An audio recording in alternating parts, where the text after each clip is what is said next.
அனைவருக்கும் வணக்கம். இந்த பகுதியில் நம்ம பார்க்க போறது மந்திர குபேர ரகசியங்கள்.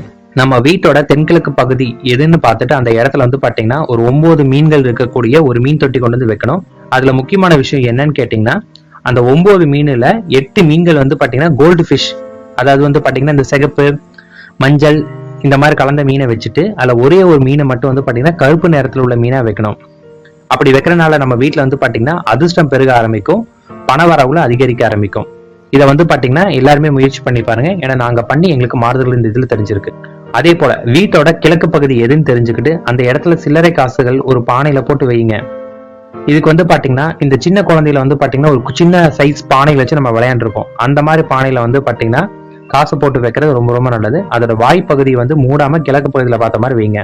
அடுத்தது, இந்த பானை நீங்க வச்சிருக்கிற விஷயம் உங்க குடும்பத்துல இருக்கிறவங்க மட்டும் கிடையாது, வேற யாருக்குமே தெரியவே கூடாது. யாரோட கண்ணிலையும் அந்த பானை படாத மாதிரி ஒரு இடத்துல வச்சுட்டு வாங்க. அப்படி வைக்கிறனால உங்களுக்கு பாத்தீங்கன்னா வீட்டுல பண சுழற்சி அதிகரிக்க ஆரம்பிச்சு வீட்டுல எப்பயுமே பண வரவுகள் இருந்துட்டே இருக்கும்.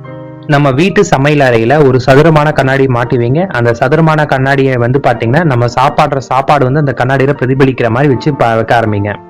இதனால நமக்கு என்ன ஆகும்னு கேட்டீங்கன்னா, நமக்கு வரக்கூடிய பண வகைகள் உணவு வகைகள் பாத்தீங்கன்னா 2 மடங்கு அதிகரிக்கும். அதே போல பண சம்பந்தமான ஏதோ ஒரு வேலை விஷயமா நீங்க வெளியே போறீங்க, இல்ல பணவரவுக்கானது, இல்லாட்டி ஏதோ ஒரு வீடு கட்டுறது, சிகப்பு இல்லாட்டி பாத்தீங்கன்னா கிரே கலர்ல ட்ரெஸ் அணிஞ்சிட்டு போங்க.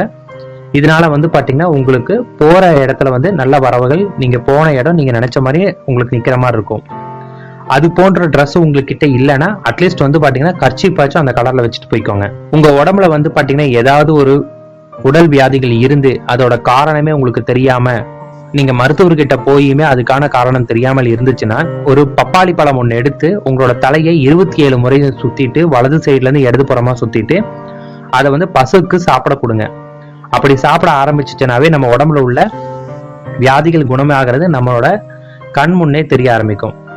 குழந்தைங்களுக்கு பாத்தீங்கன்னா திருஷ்டியால அந்த குழந்தைங்க எப்ப பாரு அழுதுட்டே இருந்துச்சுன்னா, பப்பாளி மரத்தோட இலைய பாத்தீங்கன்னா குழந்தைங்களோட நெத்தியில அல்லாட்டி அதை வயிற்று பகுதியில வச்சுட்டு கொஞ்ச நேரம் வச்சுட்டு இருந்தாவே குழந்தைங்களுக்கு திருஷ்டி நீங்கி குழந்தைகள் அழுகிறது கம்மியாக ஆரம்பிச்சிடும். மன நிம்மதி இல்லாம கஷ்டப்படுறவங்க வெள்ளை அரளிய எப்பயுமே அவங்களோட கூட வச்சுட்டே இருந்தாங்கன்னா அவங்களுக்கு மன நிம்மதி கிடைக்க ஆரம்பிக்கும். யாருக்கு தன்னம்பிக்கை இல்லாம எப்பயுமே நெகட்டிவான தாட்ஸ் அதிகமா வந்துட்டு இருக்கும், அவங்க சிவப்பு கலர் அரளி பூவை எப்பயுமே தங்களோட கூட வச்சுட்டே இருந்தாலும் அவங்களோட எண்ணங்கள் மாற ஆரம்பிக்கும். அரசு வேலை இல்ல வேலை இல்லாம கஷ்டப்படுறவங்க சனிக்கிழமை அன்னைக்கு எள்ள பாத்தீங்கன்னா சாப்பாட்டுல கலந்து அதை 1 to 2 மணிக்குள்ளார எருமைக்கு சாப்பிட கொடுக்கணும். அடிக்கடிக்கு வாகன விபத்து இல்ல பாத்தீங்கன்னா வீடு கட்டி தர தொழில இருந்தும் நஷ்டம் அதிகமா இருக்கிறவங்க மாசத்துக்கு ஒரு முறை கடுகு எண்ணெய உடம்பு ஃபுல்லா தடவி 1 மணி நேரம் விட்டு அவங்க குளிக்க ஆரம்பிக்கணும்.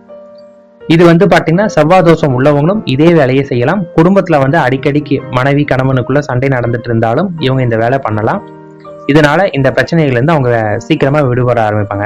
வேலை தேடுறவங்க இல்ல ஏதாவது இன்டர்வியூக்கு போகிறதுக்கு முன்னாடி ஏதாவது ஒரு ஸ்வீட் சாப்பிட்டுட்டு கொஞ்சம் ஏலக்காய் பச்சையா எடுத்து சாப்பிட்டுட்டு ஒரு டம்ளர்ல சுடுதண்ணி லைட்டா குடிச்சிட்டு அவங்க போனாங்கன்னா அவங்க செல்ற காரியம் வெற்றி அடைய ஆரம்பிக்கும்.